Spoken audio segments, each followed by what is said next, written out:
So this is my first time doing a YouTube live, probably since like 2018. And as I know that nobody's watching at the moment, I know that it's possible that somebody might watch the recording here. I think it's just a little bit necessary for me to start off by explaining exactly why I'm here, who I am, what I'm doing, etc., etc., etc. Um, I was doing Instagram lives since July for my business, which is it's just me. Um, I am super passionate about mental health, and it's just been like a journey. And there's a lot of reasons why I'm doing what I'm doing these days. And a lot of it, I'm just trying to find the easiest way to be able to reach people, and people who might really need this information, or people who might be interested in certain topics. And so I'm really just looking for a place where I can just be a sounding board, and I can cultivate deep psychological discussions, essentially. So, um, I did have a PowerPoint done, but I totally forgot that I need like streaming software in order to show my presentation. So we're doing this as an ode to my Instagram lives, and we're just going to go back to paper, you guys, and me talking. So I know it's not really super simple. I mean, it is super simple. I know it's not really that interactive and it's not that entertaining, but this is specifically really just for people who are really interested in mental health, people who might be looking for advice on certain mental health topics.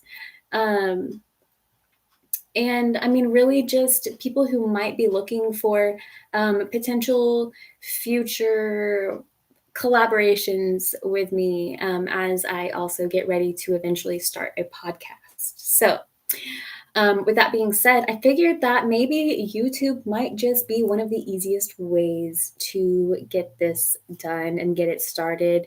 And it can also be a really easy place to compile and keep all of the videos and all of the recordings. I mean, it's been forever since I've done YouTube live. And so it's been forever since I've even uploaded videos on YouTube anyways. So here we are. Anyways, so we'll get started officially here in a minute.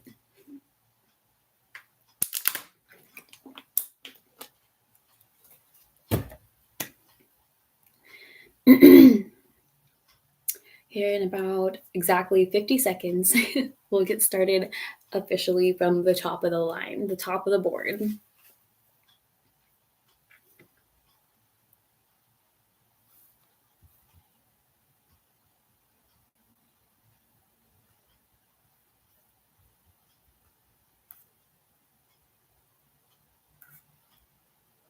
Okay. We'll do that.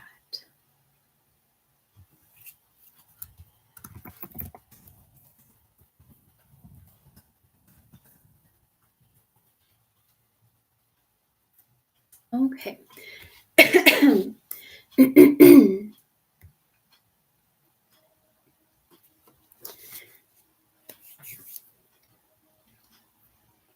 All right, here we are, 5:05. Okay.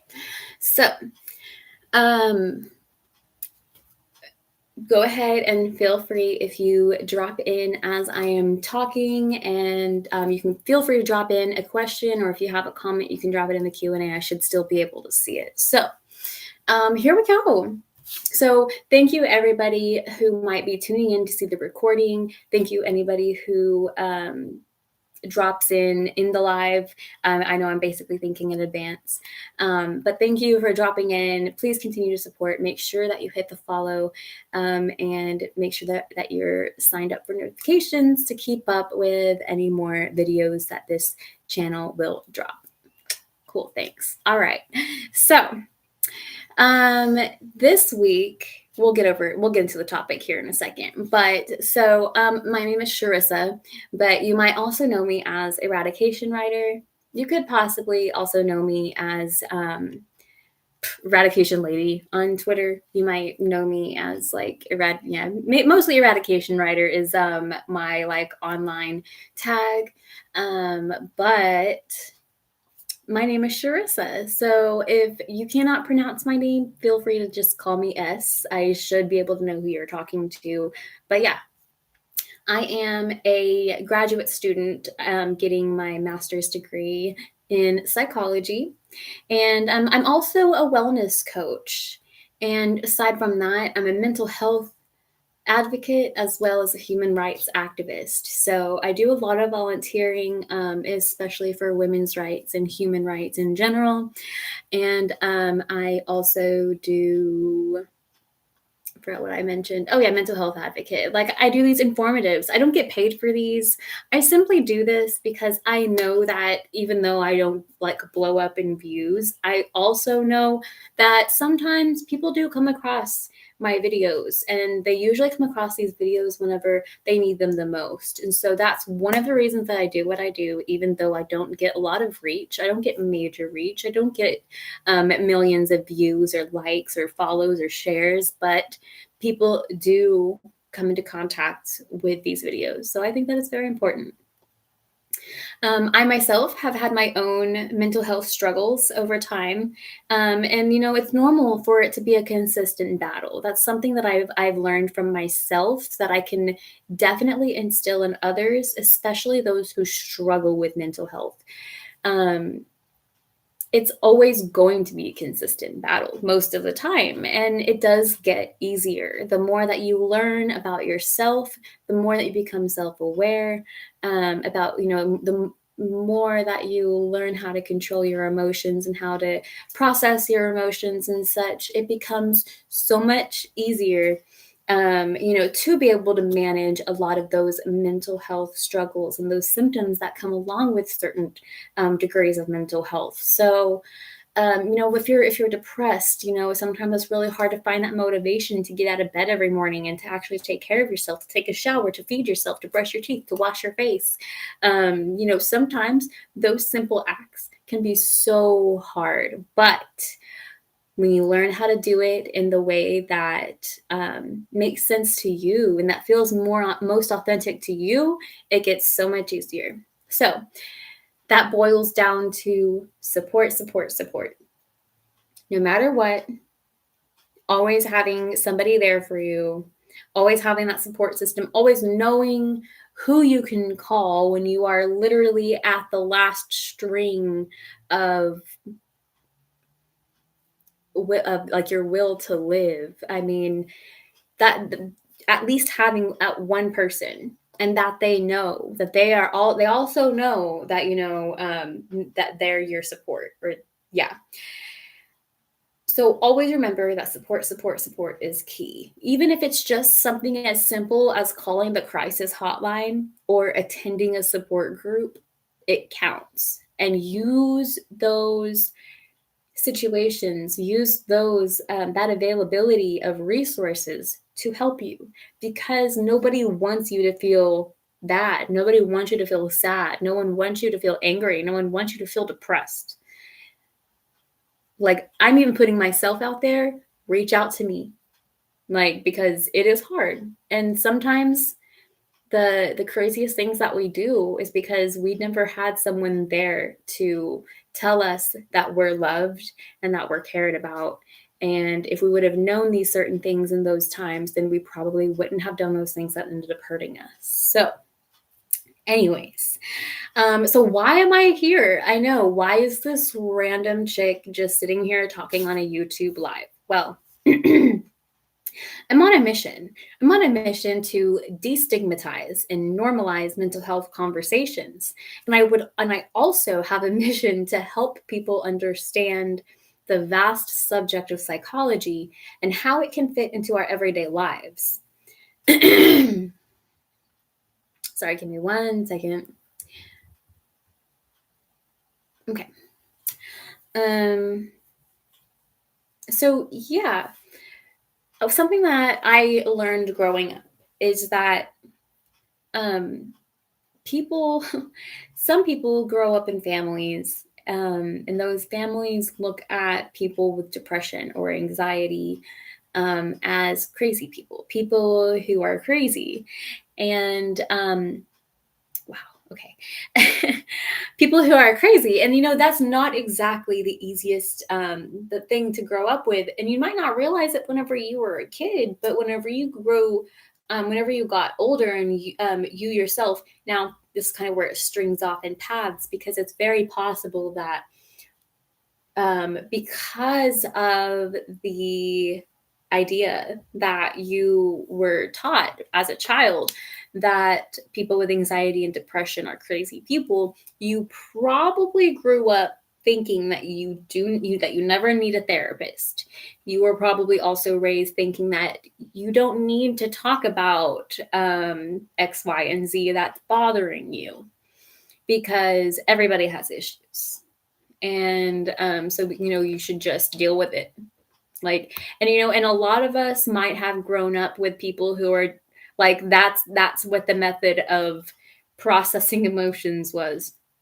That's what the idea of therapy was just dealing with your emotion. Just deal with it, however you know how to deal with it. So not a lot of many people probably weren't taught proper coping mechanisms whenever it came to dealing with anxiety, or whenever it came to feeling anxious or feeling nervous or feeling unsure.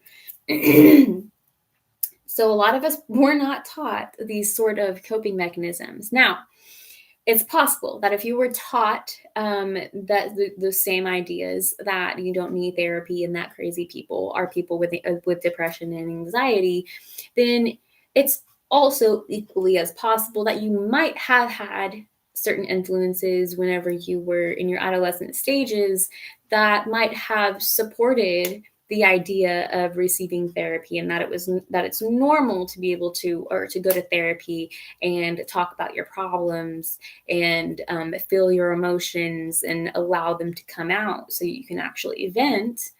So it's possible that maybe whenever you waited, like me, this is my situation at least, I waited until I was 18 to get psychiatric help. But there's a lot of this is probably one of the reasons why I feel absolutely motivated to get into psychology, and that's to deeply explain I'm trying to think of it, the necessary steps of proper mental health, and especially if it comes from somebody like, if you were like me, 18 years old, for the first time going to the psychiatrist or to the therapist, you probably didn't have a very good understanding of what the difference is, what the difference between a psychiatrist and a psychologist is. A psychiatrist is a doctor who is going to put you on medications to alleviate or ameliorate your symptoms that are caused by depression or anxiety or bipolar disorder, et cetera, et cetera. So my experience when I was 18 and I got thrown at the psychiatrist, I was told that I had XYZ, take all these medications. I had zero um, explanation or real education on these medications. So I was put on many different medications, and many times I found myself going into the hospital because I was having these huge mental breakdowns and things just wasn't making sense. So, fast forward to where I'm at now, about 3 years ago, I I fully weaned off of all of my medications. And I did that with the help of going to therapy and actually learning these processes and what is non-toxic behavior versus toxic behavior, and how to identify certain behaviors and how to set boundaries and set et cetera, et cetera, et cetera. So there's so much more behind the mental health discussion than medications and diagnoses. There's so many different mechanisms and education and information for people and patients and individuals to understand, so that way you can actually know what's going on in your head. You can actually see the wheels turning, and you can understand the reasons how the wheel turns and why it turns that way.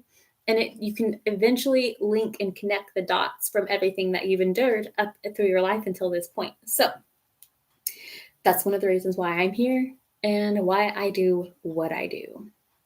So the topic this week, and I usually cover different topics every week, is holiday stress. Basically, how to deal with holiday stress. What is holiday stress? How does it happen? Why do we get stressed? Like, how do we deal with this? So, first things first, holiday stress, super common. A lot of people deal with it. A lot of people have holiday stress. And I might not, everybody might not experience holiday stress, but I'm definitely one of these. And on a serious note, I went through a situation in the middle of this year that introduced me to the feeling of grief. And everybody has different grieving periods and grieving patterns and processes and steps of grief. So for me, it's a little harder to explain because I've literally been, it's hard to explain. But because of this, this grief, it makes the holidays a little harder. And that's one of the reasons, or that's one of the one of the concepts that people will, that kind of make them more stressed. That's one of the causes of holiday stress. For some reason, I blanked on the word cause. But yeah, so it is absolutely common, and everybody may not experience holiday.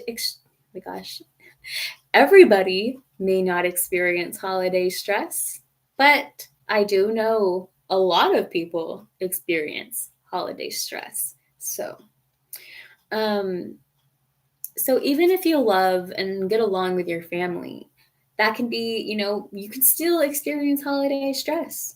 And even if you have, and then especially if you have distanced yourself from family, if there's specific reasons why you might have separated yourself from your family, holidays could probably stress you out because it's either the worried about the fakeness of being invited to certain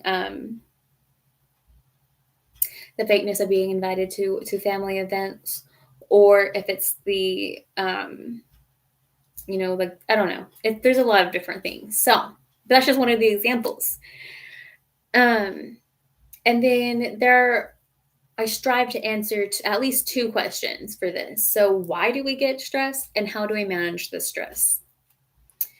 So first, in order to understand how we're going to manage the stress, it's critical to understand what causes holiday stress. So holiday meal planning, for one, making sure that everything is cooked well and making sure that no food is forgotten.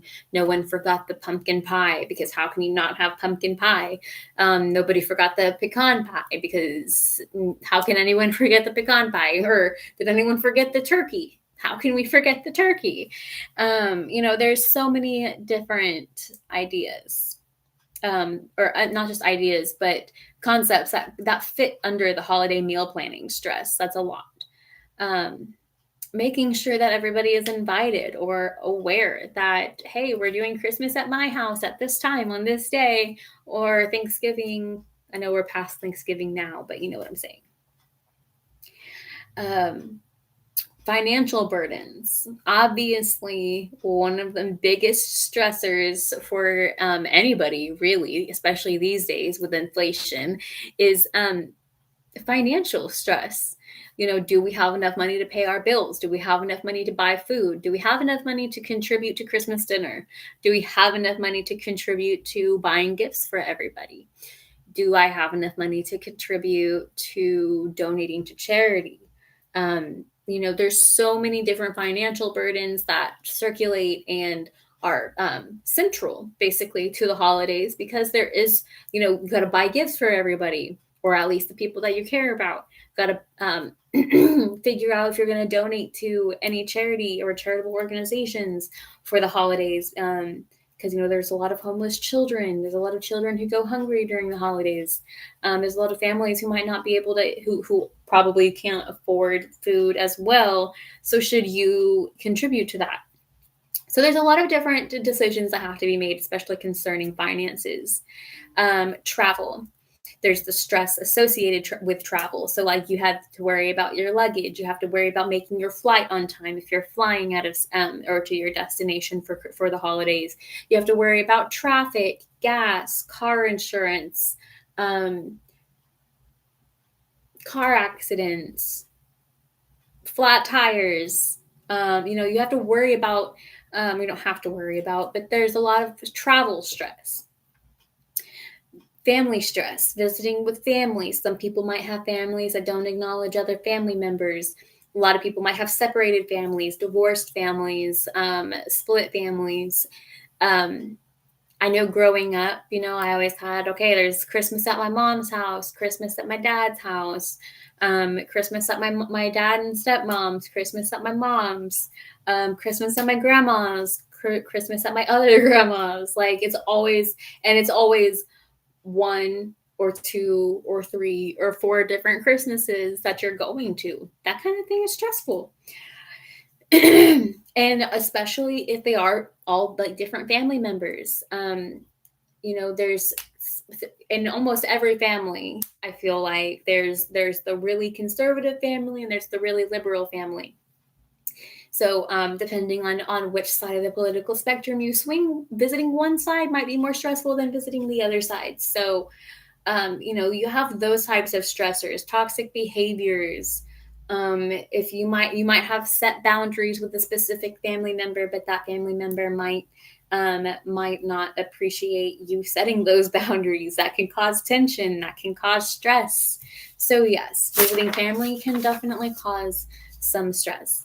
And then finally, one of the last causes of holiday stress is grief and loss. So like I touched base on before, even me myself, like I'll just be honest, I lost my grandmother this year, and none of the holidays have felt the same ever since. Which, to be honest, I only really spent like the major holidays with my grandma, but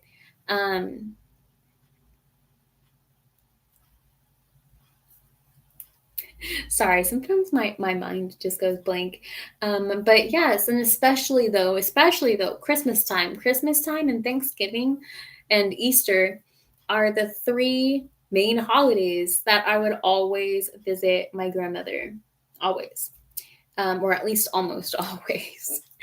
But, so a lot of the times these holidays just do not feel like the holidays. And that's usually a common occurrence with many people who might go through grief and loss. So, but see, there's another factor that also plays into holiday stress. So obviously we know what can cause holiday stress, but how does holiday stress feel? Do you know if you're feeling holiday stress? Some people don't even know what stress feels like because they never thought of it as stress. It's the same thing as like, oh, this is what depression feels like. And you probably never thought that you had depression until you realized what depression feels like. And the different variations of how things can feel. So holiday stress can feel like anxiety, and consider the different types of like symptoms of anxiety that that you can feel. I mean, we know that anxiety, is like the racing heartbeat. For some reason, that's the only one I can think of. Give me 1 second, so I can list some other anxiety symptoms that can be extremely helpful to be aware of.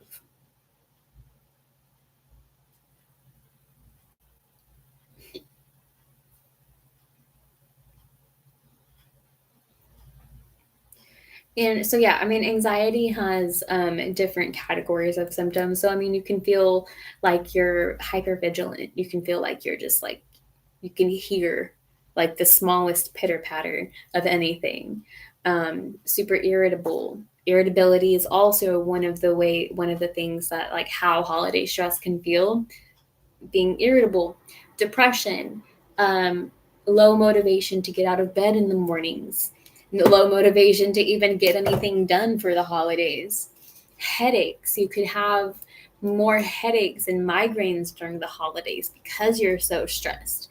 You could, and the tension.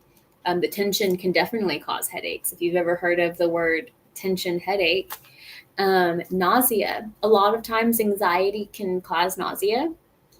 Just because of that, there's like an uneasy feeling. It's just like, I feel like this is a bad idea. Like, I feel like I can't do this, type of situation that can cause nausea.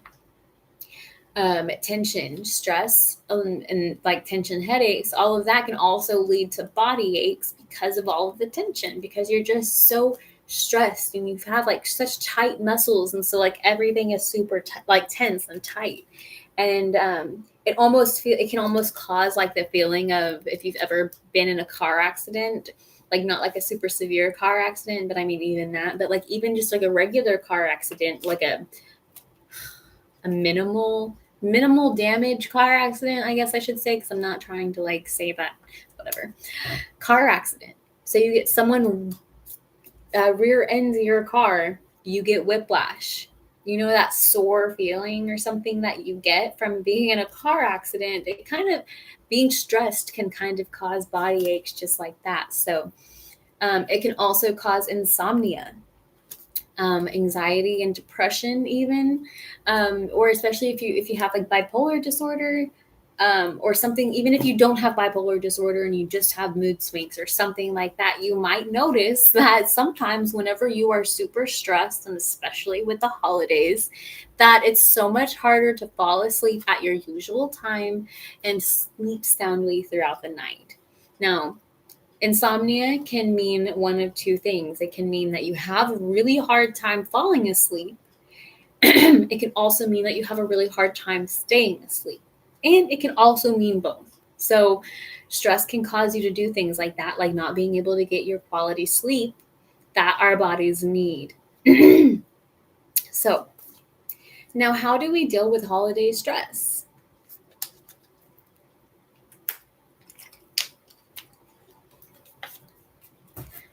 So, here's a couple of ways and how we can deal with some holiday stress, or how we can ease it, I guess I should say. So psychologists recommend that you imagine what the interactions are going to be like. So you can prepare yourself for what could trigger you. So then that way you can set those boundaries for yourself and others in advance. And it's great to be realistic. Make sure to maintain a realistic mindset whenever it comes to imagining what these interactions are going to be like. We can all hope that nobody is going to bring up the Supreme Court decisions over the summer of 2022. We can hope that nobody brings up the supposed red wave that happened in November. But it's fair to say that if you're a liberal and you go to your conservative family household, that they might say something that might trigger you. And you can choose now, before that happens, if that happens, what are you going to do? And stick with it. If that happens, are you going to stand up and defend yourself? And if you do, also consider what can happen after that. What somebody might say to you that might upset you, and what you can do to avoid that. Or, you can choose to just ignore it and blah, blah, blah. Or you can choose to walk away. Most of the time, my decision, whenever someone puts me on the spot like that, or I'm in the moment like that, and I'm just like, yeah, nope, the best thing for me is to leave, because I have a tendency of saying things whenever I get upset. And thankfully, I know that that's my behavior. I know that that's what my go-to interaction or reaction is whenever something like that happens, because I just choose not to deal with it. Because there's not going to be a productive conversation. I like to have productive conversations. So Another psychologist recommended tip is to be mindful of yourself. You prepared yourself for what could be expected if you followed the first tip. Now you can apply those boundaries that you've already preset. So know yourself, be confident in what you have decided for yourself and what you know. You know yourself better than anybody and anything else. So use that intel to help make your holidays less stressed. Psychologist recommended tip number 3 would be have an idea in mind when it comes to gift shopping. Now this tip was very focused on like the shopping stress, obviously, when it comes to the whole financial stressor, because usually that's what the stressor is whenever we're talking about shopping. So it can kind of help if you already have your budget. You already have your budget in mind for your holiday shopping. Now, before you go shopping, you can also consider so for whoever you're buying gifts for, list them out, and beside each of their names, write an idea of what you can buy them or what you want to buy them. It doesn't have to be specific, but if it is specific, you can write that. But then after that, whenever you go shopping or you go scouring the ads, you go find specials and sales and deals on these items that you're wanting to buy for people for holiday gifts. Now you can have an idea of what to look for that's a good price that fits within your budget. So that helps take care of some of that stress. And it also helps to wrap them and tag them as soon as you get home with them. So then that way you don't have to worry about doing all of the wrapping all at once. So, and then psychologist recommended tip number 4 would be to make time for yourself. Obviously, self-care is the best care, and that will always be one of my favorite sayings. When you make time for yourself and you take time to care for yourself, so much good can come out of that, because whenever you are at your 100%, then you can be at your 100% to help everybody else around you. Like aside from yourself as well, because obviously if you're at 100%, then everything's good and you feel good and you want everybody to thrive around you as well. Some other recommendations include be true to your feelings, don't stuff them, and acknowledge them. If somebody says something during the holidays that hurts your feelings, that's very hurtful and very personal. Be true to yourself in that moment, and apologize for them feeling that the way that they do. You can leave it at that, because at least like that right there can add to that separation of truth and fact, or truth and opinion, fact and opinion. Because obviously, just because somebody's perception or their opinion is some sort of way of you, it doesn't automatically make it true. If you're not looking for drama, sometimes the best thing to say is just say, I'm sorry that you feel that way, and move on, because you can't control what someone else sees or feels or does. Another tip is if this is a time of grief, reach out to your support system. As always, your support system is always key, just like I said at the beginning of the video. So make sure that whenever you feel sad or you feel lonely or you're really starting to feel that grief, that grieving moment, call your support system, call your friend, call your mom, call your husband or your wife or your girlfriend or boyfriend or whatever. Call them and vent to them. Let them know how you're feeling. Let them know, like, I feel really sad. I feel like I'm crying all the time. I feel like I want to cry all the time. I feel like I can't sleep, something like that. But reach out to your support system and let them know how you're feeling and what they can do to help, you. Also, stick to your budget. Like I said at the beginning, whenever it comes to have an idea in mind when it comes to gift shopping, like I said, make sure that you have your budget set aside in your mind, because having that budget, having that plan of how much that you can spend and how much that you want to spend or how much that you can spend, will help you be able to determine gifts for everybody without breaking your bank and without creating more stressors for you. And lastly, don't be afraid to get help if you find yourself needing it. If you find yourself at a stage where you're like, I am losing my will to live, call 988, call the suicide hotline, call for help, because you are not alone.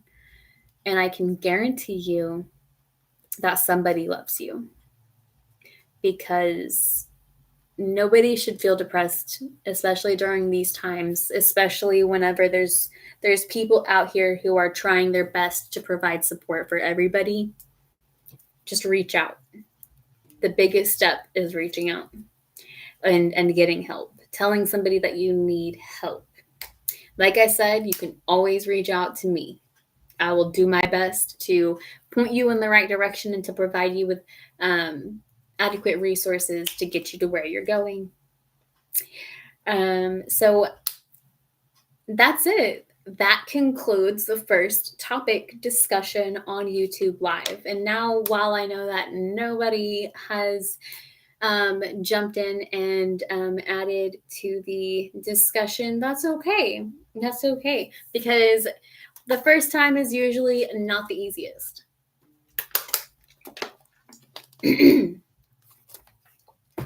So, for anybody who might be watching the recording, if you have any questions or comments or suggestions, you can feel free to drop them in the comments, or you can feel free to email them to me at eradicationwellness@gmail.com.